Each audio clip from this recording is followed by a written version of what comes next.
ماشاءاللہ بہت خوبصورت انداز میں بارگاہ رسالت مآب میں قرآن پاک کی صورت میں ہدیہ نعت پیش کر رہے تھے۔ حضرت عائشہ صدیقہ رضی اللہ تعالیٰ عنہ کی اس فرمان عالی شان کو پیش نظر رکھتے ہوئے میں ان دو مصروں کو اس حدیث کی وضاحت میں اور تشریح میں پیش کروں گا کہ کسی نے بڑا خوبصورت تحیل باندھا ہے کہ نظر والوں کو آتی ہے نظر پر آیا قرآن، تمہارے مصحف رخ کا قصیدہ یا رسول اللہ۔ تو آج کی اس خوبصورت نظم کا جو عنوان ہے تصوف سیمینار، تو تصوف کے حوالے سے ہم اگر کتابوں کا مطالعہ کریں یا اس کی وضاحت توضیحات میں جائیں، اس کی تشریحات میں جائیں، تو ہمیں بہت سے ذہین کتابیں بھی ملتی ہیں، بہت سے عنوانات میں گفتگو بھی ملتی ہے، اس کے حاشیے بھی ملتے ہیں، اس کے اوپر جو ہے وہ قلم بند اور تحریریں بھی ملتی ہیں، لیکن تصوف کو سمجھنے کے لیے فقط اتنا ہی کافی ہے وَمَا أَتَاكُمُ الرَّسُولُ فَخُذُوهُ وَمَا نَهَاكُمْ عَنْهُ فَانْتَهُوا، کہ جو چیز میرا محبوب تمہیں عطا کر دے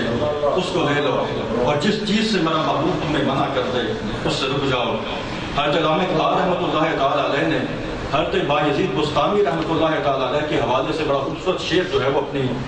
اپنا مصحف کے اندر لکھا ہے، اور یہاں فارسی کو سمجھنے والے بڑے خوبصورت نوجوان میری مراد سلطان نواز ناصر صاحب موجود ہیں، میں انہیں کی نظر سے شیئر کرتا ہوں۔ علامہ اقبال رحمۃ اللہ تعالیٰ علیہ نے بڑا خوبصورت درس دیا کہ کامل بستان در تقلید فرد،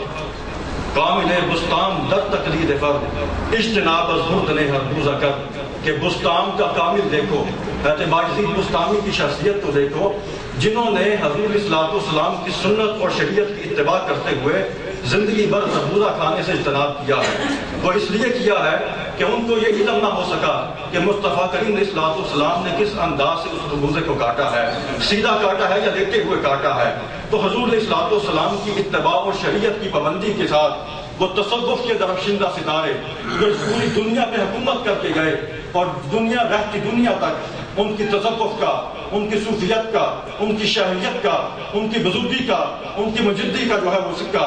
وہ سر عام چلتا رہے گا۔ آج بھی رہتی دنیا تک ہر صوفی، ہر تصوف کا متلاشی اور اس راہ پہ جو ہے وہ زیادہ رسی کرنے والا ہر کوئی جو ہے وہ حضور حضرت بایزید بستامی رحمۃ اللہ علیہ کی شخصیت کا مطالعہ بھی کرتا ہے، آپ سے اقتصاب فیض بھی کرتا ہے۔ تو بارگاہ رسالت مآب میں ہدیہ درود و سلام اور ہدیہ نعت پیش کرنے کے لیے میں ملتمس ہوں محترم قاری محمد شریف صاحب کہ وہ تشریف لائیں اور بارگاہ رسالت مآب میں اپنی خوبصورت حاضری پیش کریں۔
گدا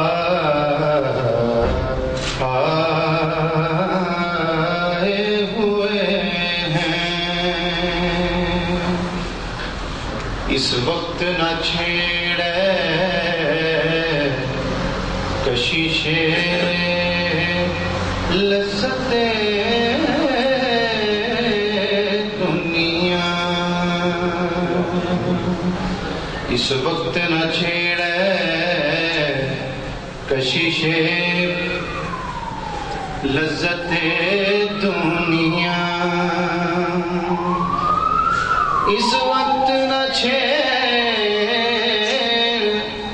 اے کشش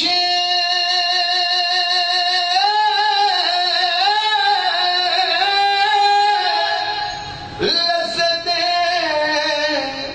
دنیا،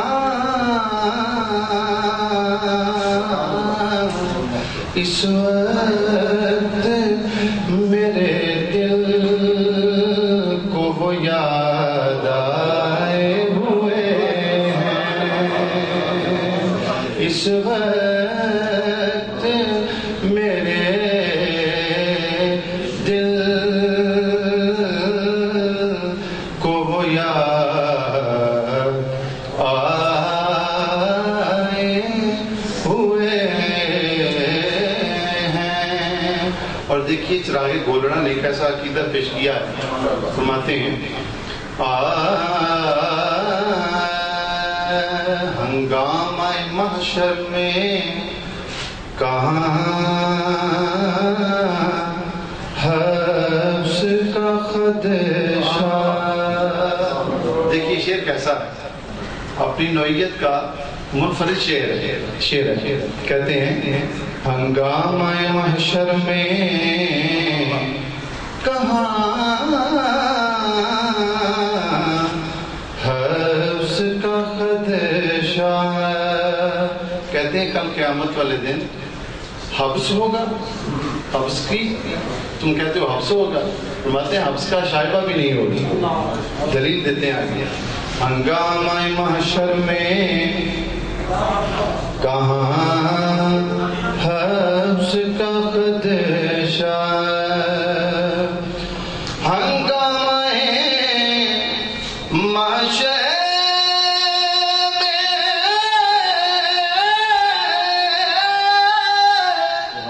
کہاں حبس کا خدشہ، ارے کیسو میری سرکار کے لہرائے ہوئے ہیں، ہاں کیسو میری سرکار کے لہرائے ہوئے ہیں۔ اور فرماتے ہیں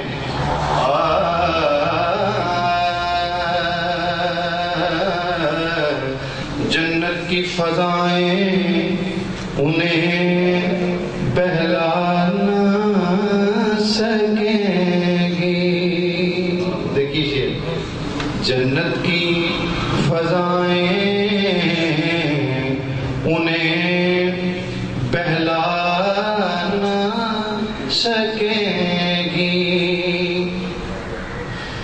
جنت کی فضائیں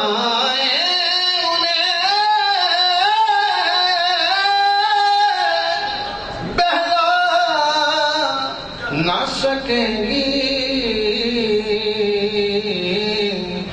جو آپ کی گلیوں کی ہوا کھائے ہوئے ہیں، جو آپ کی گلیوں کی ہوا کھائے ہوئے ہیں۔ مختصمات کریے اور دیکھیے ہمارا کیا بن جائے گی محشر میں نصیر اب تیری بگڑی۔ سبحان اللہ تو کہیں اس دن تو بڑے بڑے نصیر جو ہیں وہ کہیں گے ابو الہ گئی، تو بڑے سے بڑا نصیر جو ہے، سب سے بڑا نصیر جو ہے، اسی کی طرف اشارے ہو رہے ہیں۔ بن جائے گی محشر میں نصیر اب تیری بگڑی. کتنا وثوق ہے. آگے دیکھیے جملہ ثانی میں اس کا جواب دیتے ہیں کیسے بن جائے گا. بن جائے گی محشر میں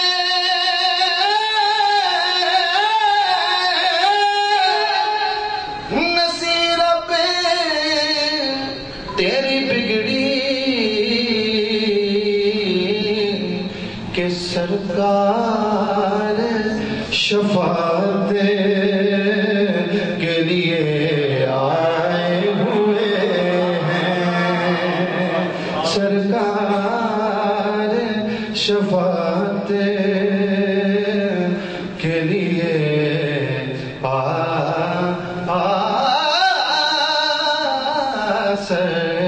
سرکار شفاعت کے لیے